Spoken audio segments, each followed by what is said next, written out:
फिर दिन हुआ पुरानी रात का, करे सो शुक्र हम खुदा की जात का, खुदा की जात का, नया फिर दिन हुआ।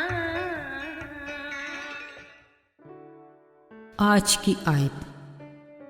आए खुदावन, मेरा खादिम फालिश का मारा घर में पड़ा है और नहायत तकलीफ़ में है। मत्ती 8 बाब 6 आयत। अज़ीज़ो, इब्तदाई अयाम में आदम और हवा का खूबसूरत घर बाग़ अदन था, मगर बाद में उनको नाफरमानी की सज़ा देकर यहाँ से निकाला गया। असल में तो उनका अदन से निकाला जाना ही सज़ा थी, मगर खुदा ने आदम को सख्त अल्फाज में सज़ा सुनाई और कहा, मुशक्क़त के साथ तो ज़मीन की पैदावार उम्र भर खाएगा और मुँह के पसीने की रोटी उस वक्त तक जब तक तू फिर ज़मीन में लौट ना जाए। खैर, बात तो आज भी वही है, मगर गुज़रते वक्त के साथ नोयत बदल गई। साइंस और टेक्नोलॉजी ने ज़िंदगी को सहल बना दिया कि बस हर काम में एक बटन दबाने का तकल्लुफ़ रह गया है, मगर मेहनत मशक्क़त जिनकी किस्मत में है वो आज भी बरकरार है। खुदा की नज़र में तो इंसानियत का मयार एक ही है, मगर इंसान की बुनियादी ज़रूरत रुपया पैसा ही इनमें तफरीक की वजह बनी। माज़रत के साथ आज अगर हम हर घर में ज़रा झांक कर देखें तो हर घर में ज़िंदगी की अपनी अनोखी दास्तान है। रोज़मर्रा ज़िंदगी के बहुत से कामों में मशीन हमारे ग़ुलाम, बाकी वो मजबूर लाचार ज़रूरतमंद ग़ुलाम जिनको हम अपने घर में मुलाजिम कहकर रखते हैं। बावजूद हम उनसे ज़्यादा ज़रूरतमंद हैं, मगर उनकी खिदमत के बदले में हम जो उनसे सलूक करते हैं, हमारे खौफ के इंसानियत भी मुँह छुपा लेती है।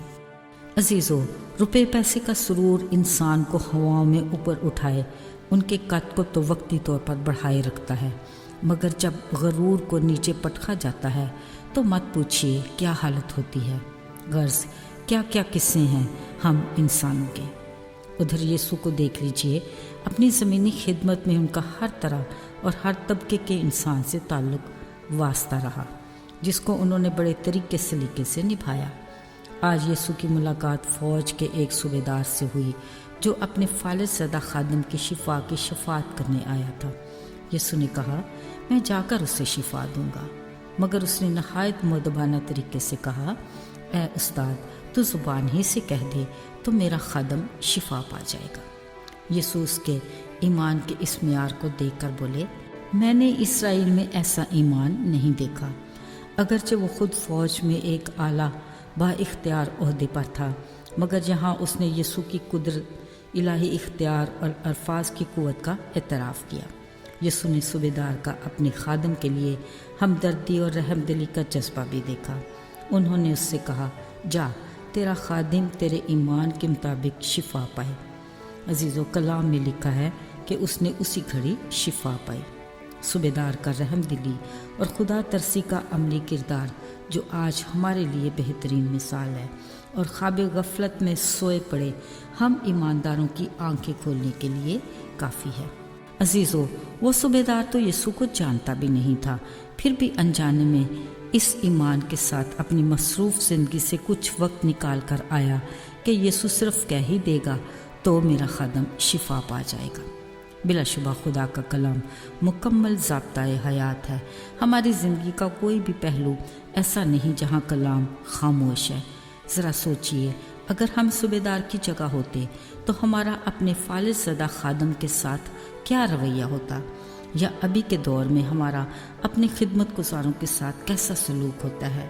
याद रहे, अदल व इंसाफ वाला खुदा किसी के साथ ना इंसाफ़ी को किसी तरह गवारा नहीं करता, लिहाजा हमें जवाबदेही के लिए हर पल तैयार रहना है। अजीज़ों, किसी वक्त फ़ुर्सत के लम्हात में अपनी सोचों की हदूद को वसी करें। हमारे आसपास रिश्तेदारों और जाने अनजाने लोगों में बहुत से रूहानी फालिश का शिकार होकर मुसीबत में पड़े हैं। हमें अपनी मसरूफ़ ज़िंदगी में से चंद लम्हे निकाल कर उनके लिए खुदा के हजूर शफात करने की ज़रूरत है। हमें सूबेदार की तरह यीशु को मिलने कहीं दूर नहीं जाना, वो हमारे आसपास हर जगह मौजूद है। عزیزو، بطور ایماندار ہم جو اس کے لوگ، اس کے بیٹے بیٹیاں ہیں، ہمارا فرض ہے کہ ہم اپنے کاموں اور عملی محبت سے اس کی گواہی دیں۔ ایسا نہ ہو کہ پورب و پچھم سے لوگ آ کر آسمانی ضیافت میں شریک ہو جائیں اور ہم جو ایمان کا دعویٰ کرتے ہیں اپنے ایمان میں مردہ ہونے کے بعد باہر اندھیرے میں پڑے رہ جائیں۔ عزیزو، آئیے دعا کرتے ہیں۔ بحر و بار کے خالق و مالک، تیرا شکر ہو کہ تو زندہ خدا ہے اور ہر جگہ موجود ہے۔ ہمارے اخلاق و کردار کو اپنی مرضی کے مطابق ڈھال اور ہمیں اپنے ہم مزاج بنا، تاکہ ہم تیری گواہی دے کر بہت سی زندگیوں کو تیری طرف مائل کر سکیں۔ یسوع کے نام سے مانگی دعا تیرے حضور قبول ہو، آمین۔